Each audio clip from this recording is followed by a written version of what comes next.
Hello folks, just Dave Boyd here. I just want to do a quick video of general things you need for camping. So when you pick up your camper, you're about to head out, these are general things that I do when I go camping, and pretty important. So we're going to start with one: always check for bad weather. So if it's going to be like a monsoon rainstorm or you're getting thunder, tornado, definitely going to have to rebook your campsite or camping trip.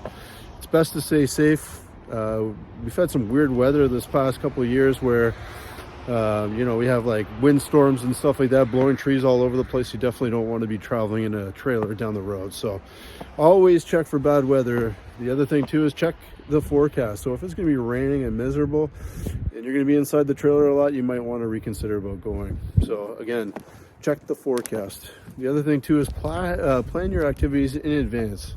A lot of people just wait and kind of whim it, and I've done it. So basically get to the campsite and really have nothing to do, or you forget stuff. I mean, it happens, right? You're trying to rush, and a lot of this stuff you want to pre-book, so like campsites and stuff like that, so you're not going to somewhere without activities and stuff for the kids. So there's always nothing wrong with being over prepared. So if you have too much stuff, and I am that person, I have way too much stuff, I always bring buckets and buckets of things.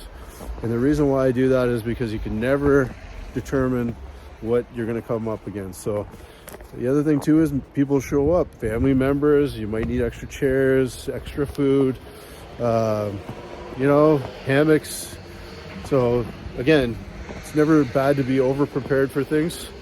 The other thing too is always bring first aid kit. So that's another thing that a lot of people don't do. And if you get like a small cut or burn, it happens. You want to be able to prepare the burn if something goes wrong and you touch grease or touch the pan or something like that, or a band-aid, slivers. I have young kids. It's always important that I have a little kit. I have 2 or 3 with me, just in case, or something might happen when you're traveling and you need it.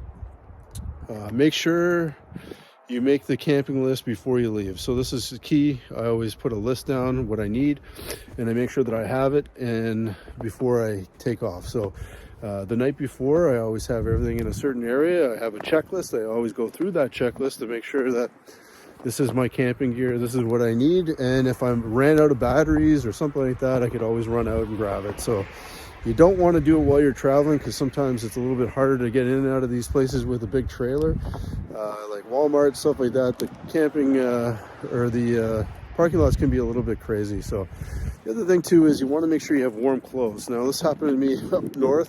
I took my family up camping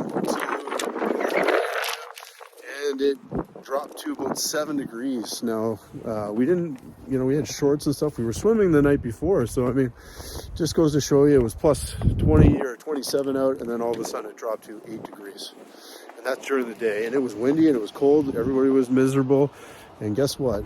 We had no power in our site, so the battery literally zonked out. We had no furnace. Basically had to bundle up all together. So be prepared. If I would have had a solar panel or some sort of generator, I could have ran the trailer, but I didn't. So we called the day short, or the camping trip short. The other thing too is sun protection. So that's another thing. You never want to forget that. I've done that numerous times where I've come home with a nasty sunburn for 4 days, or miserable after that. Kids too as well. Burnt noses, overexposed. And it happens really quick. I mean, when you're near the water, you're fishing, or you're going swimming, it can happen. So the other key thing is to make sure you have insect repellent. Now, depending on what time of year you are, up here in Ontario, the black flies are awful in the May time, springtime. They're all out. You definitely, reconsider going camping around that time. I usually use a bug net. At night, always a good bug spray. It will keep the bugs off you and make your camping trip a little bit more enjoyable. The other thing too, which is really important, is lights. Okay, so not having a good source of light like a lantern or flashlights can be really tough because you got to, you know, manage going to sometimes some of these outhouses if you don't have a toilet in your tent or camper.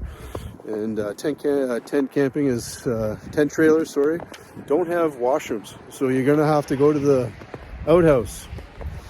And if you don't have lights, you're not gonna see what you're doing. They don't have any electricity in these outhouses usually.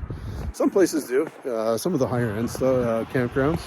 Most of the places I do are all provincial parks, and you know they do have electricity, but sometimes they don't. So. Last but not least, earplugs.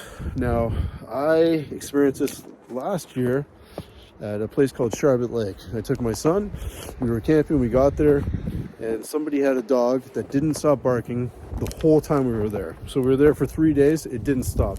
No matter how many times we complained about the dog, it didn't matter. They just basically said there's nothing we can do. So you have to understand that, you know, be respectful to your neighbors, but the earplugs, they're a bonus. So if you're going to bed, you have young kids, that's the thing, right? You want to make sure that you have the earplugs so you can block out any kind of noise. That was a lesson learned, and I had to leave early because basically we couldn't stand the campsite beside us. The dog just barked the whole time. So those are some of the tips, general tips that I use. Hopefully they help you out when you go camping.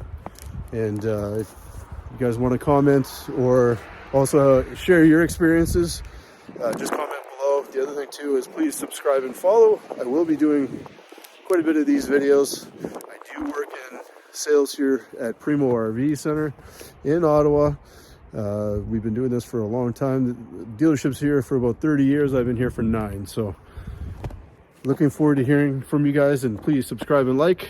I will be doing more videos. This is Dave Boyd. Enjoy the tips.